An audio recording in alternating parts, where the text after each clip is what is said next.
jewels and things that go bump in the night. Have you moved recently? Maybe gotten some mail that didn't belong to you? Hopefully, what happens to the person in our story never happens to you. But just in case, maybe you should take a break, have a seat, relax, and tune in for Postage. I never expected moving boxes could be so heavy. My mother wasn't kidding all her life when she droned on, to lift with your knees or you'll hate yourself later in life. I grunt, shaking my head to move the stray pieces of hair from my eyes. I push open the door to my new home with my hip, careful not to let the door smash against the wall and damage it before we've gotten a chance to break it in. I already scuffed a few marks into the vinyl flooring that Quinn doesn't need to know about, that were easily hidden by covering a small stack of moving boxes on top.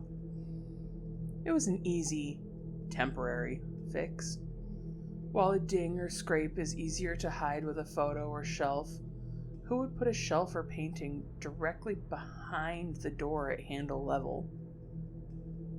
My feet carry me to the separate island counter, which connects the living space to the kitchen, and I'm taken aback by the massive chandelier hanging as a centerpiece in the raised ceiling living room. Giant white and silver jewels and beads hang just a few feet out of reach, glinting in the early afternoon sunlight. They collide together with a soft jingle as a breeze from the air conditioner bumps the strands together. Someone had expensive taste, I mutter to no one in particular as I place the box labeled kitchen down with a thud on top of the brown countertop. I catch my breath, deciding between grabbing another box or removing the contents from the one I just brought in. I run my hands across the smooth marble countertops while I decide and smile when I realize there's a thick layer of protective resin for my clumsy self to ruin instead of the beautifully expensive stone. A small blur of yellow slides past my peripherals as a yellow van comes to a screeching stop just outside of my view through the large living room windows. I rush to the front door, anxiety filling my stomach with the sensation of hot stones grinding against each other. Who could this be? No one we know has our address yet. We've only just moved in. The contract was signed 3 days ago.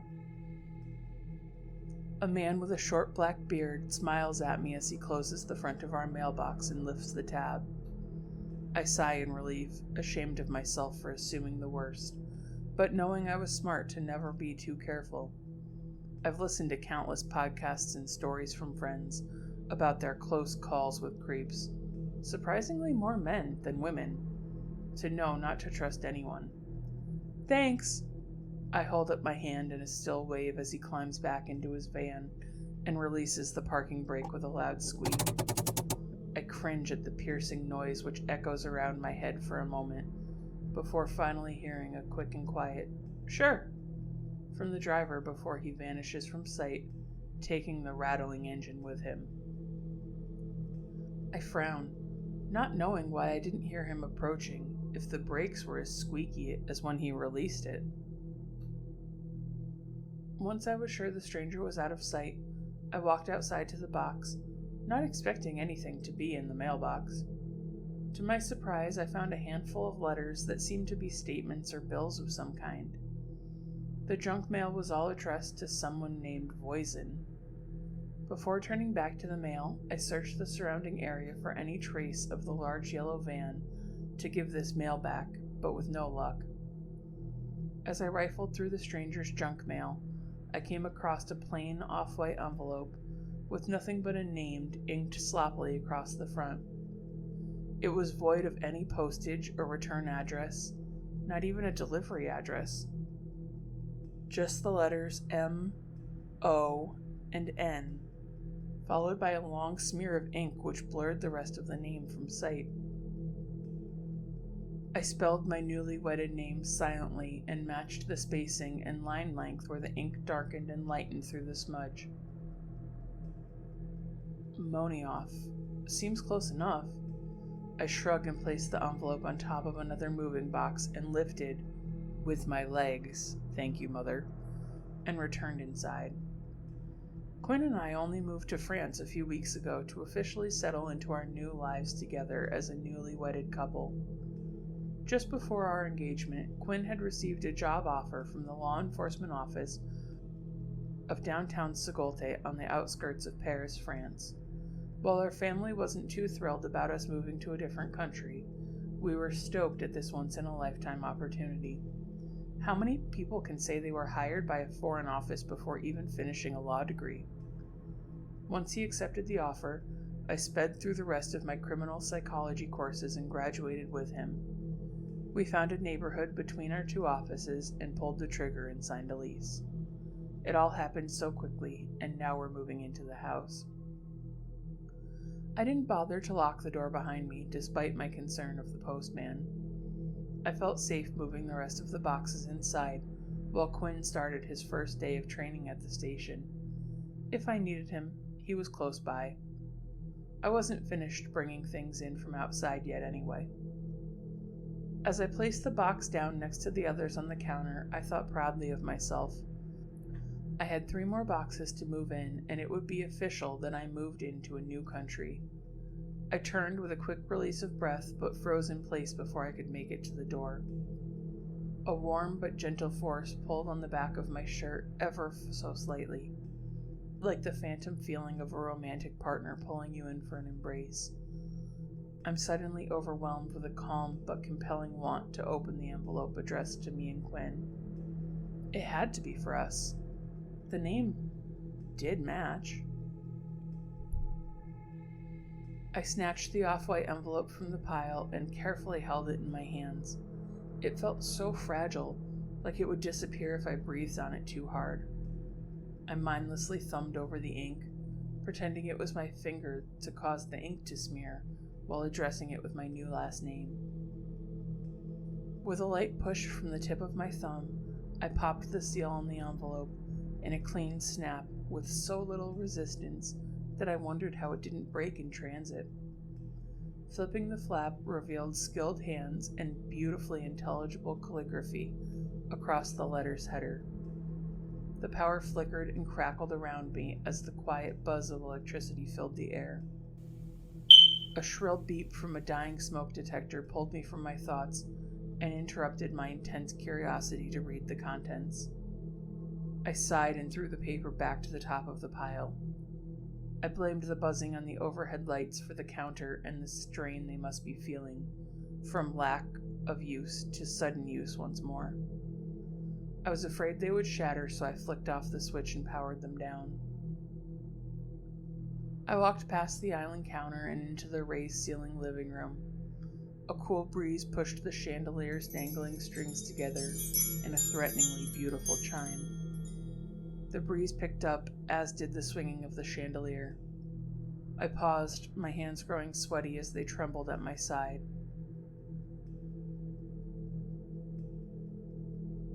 Logicality took over, and I convinced myself the air conditioner was straining from overuse as well, after being in a vacant home for so long. A quick scan of the living room showed nothing but the L-shaped couch and various bookcases, boxes, and piles of half-empty boxes. Quinn must have brought it to the garage with the rest of his tools. I took a few steps down the hall and arrived at the garage door. Inside, the lights pulsed to life with the same groaning electricity as all the others around my house. I needed to be quick. Inside, a beat-up Chevy Equinox sat too close to the wall for comfort, but it was only for emergencies anyway. Quinn's project, as he liked to call it. My eyes scanned the various shelves circling around the walls of the garage. A flash of darkness moved across the corner of my eye, a figure-like shape on the same shelf where I spotted the ladder. My heart beat a little faster. All at once, the power surged and exploded, blowing all the lights that were on in the garage and sending glass shattering to the floor. As the light flashed, I turned white as a sheet. A person, no younger than myself, sat with their knees to their chest, hugged by their arms on a shelf next to the ladder. I shuddered while the flash of light exploded like a camera flash, ingraining the image of a tilted head with a grin far too large, and wildly open eyes appearing everywhere I looked. I was suddenly afraid to move as darkness engulfed around me, though I knew light awaited me if I were to turn around and look through the large living room windows. Yet still I stood, petrified by the thought of turning around and having the creature pull me into the darkness, never to be seen again. Usually I could tell myself I was imagining things if they were to scare me. My common answer was to blame it on stress or lack of sleep. That time, I kept seeing the face over and over again in my head, despite trying to convince myself that I had made it up. Every time I blinked or closed my eyes, I saw the same smiling expression that was in my view for a split second, and it was now with me for the rest of my life. The beep from the smoke detector mustering the remaining courage I needed to force my body into motion, and I closed the door hard behind me before crossing the room to the windows. No way was I getting that ladder with whatever that thing was in there. I'd never been that afraid before.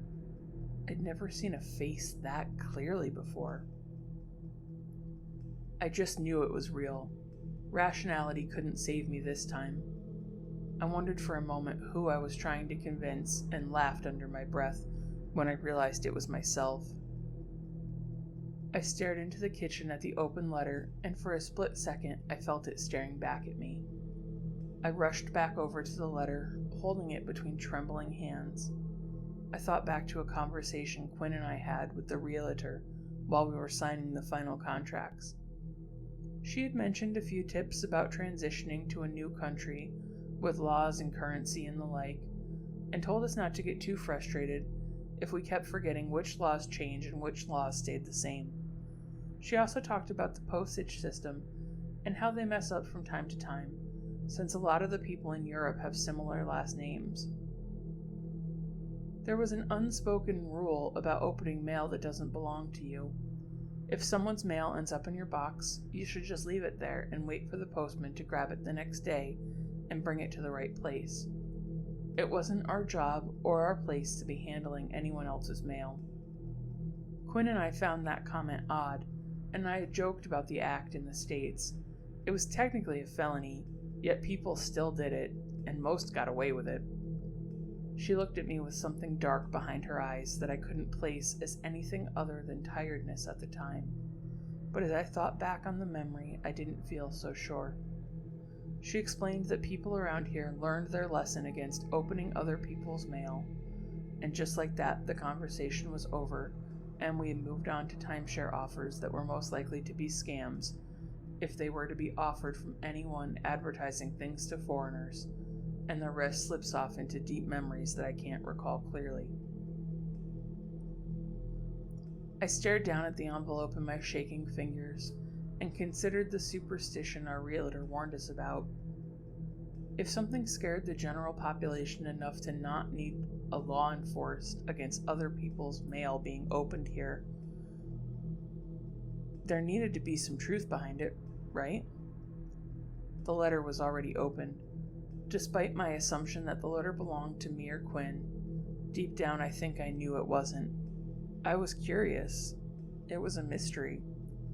I wanted to be able to know the answer after the clues got placed in my hands. I removed the documents from the envelope. Many of the words were unreadable, but I made out a few words I remembered from taking foreign language electives in high school. Certificate.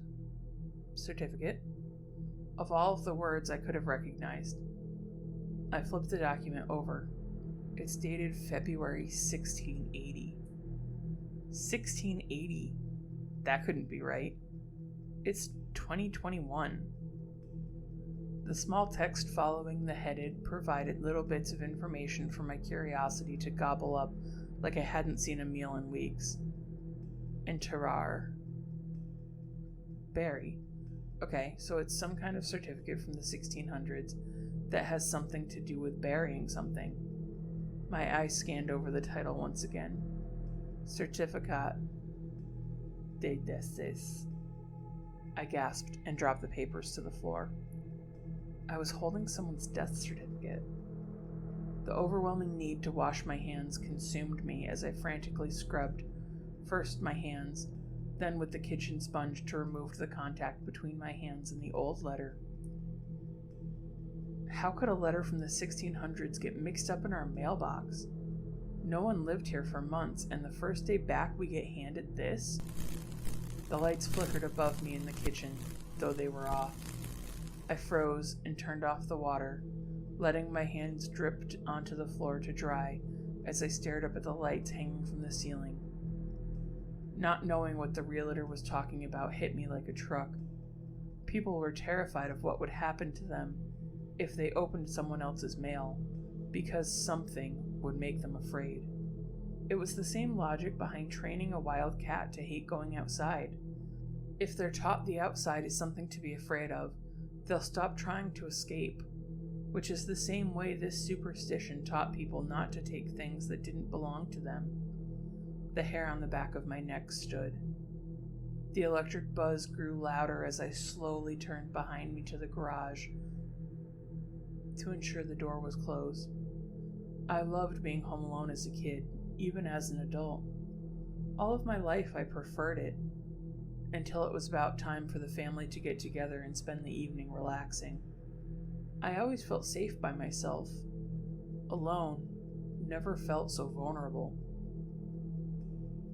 At that moment, I realized alone is still safe. But I wasn't alone now.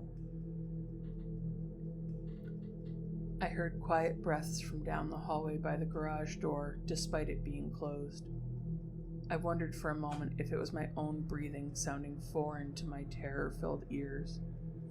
My eyes adjusted to the flickering lights. In both the living room and the kitchen to view the contents of the dark contrast of the hallway and the garage door. Nestled in the darkest corner of the hallway stood the same smiling face, which flashed before me as the power surged. Only this time it stood, with long, thin legs and bony fingers. Its hair floated in limbo around it, not listening to the laws of gravity as it hovered around the creature's crooked face. In the light, I could make out charred black and gray skin from the creature's face and neck, before it blended into the corners of the lightless hallway.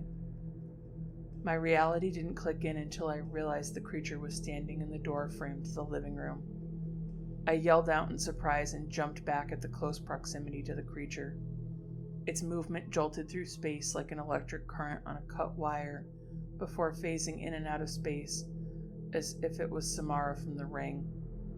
The lights in the living room snapped off with loud pops that my neighbors were sure to confuse with fireworks, and I used that moment to run for the front door. Light from the small window beckoned me closer as I pulled against the handle and turned the knob, yet the door remained firmly in place. I cried out in fear as I pulled and pounded my fist against the door, but it didn't budge. I looked over my shoulder while I hammered away at the door, hoping something walking by could hear me calling for help, as I saw the smiling figure standing between the kitchen counter and the fridge in the darkness it created.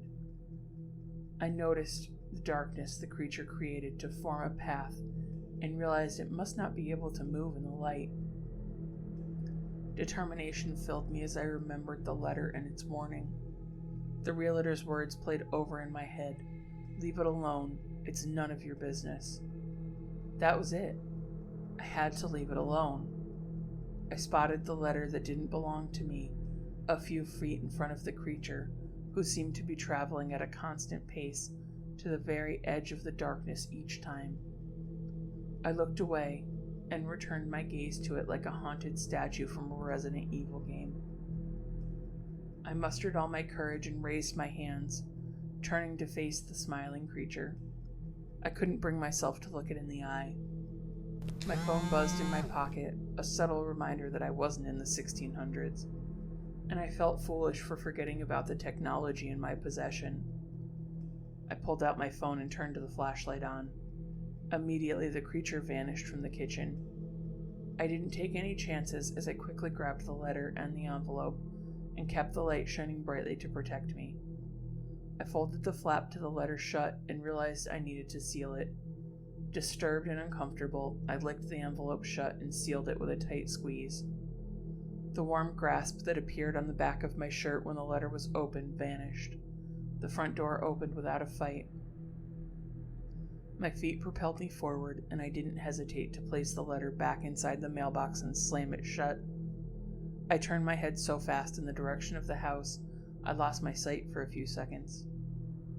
While I waited for my vision to return, I swear I saw the smiling face vanish into thin air and out of sight.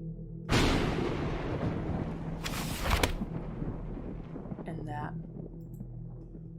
my dear listeners, is exactly why you never open someone else's mail. Have you ever opened mail that doesn't belong to you? Did something happen because of that? If so, send me an email at hauntedhorrorstorian@gmail.com or find me on Facebook at Haunted Horrorstorian Podcast and tell me all about it. Until next time, ghosts and ghouls and things that go bump in the night, stay spooky and remember, sometimes it's more than just a story.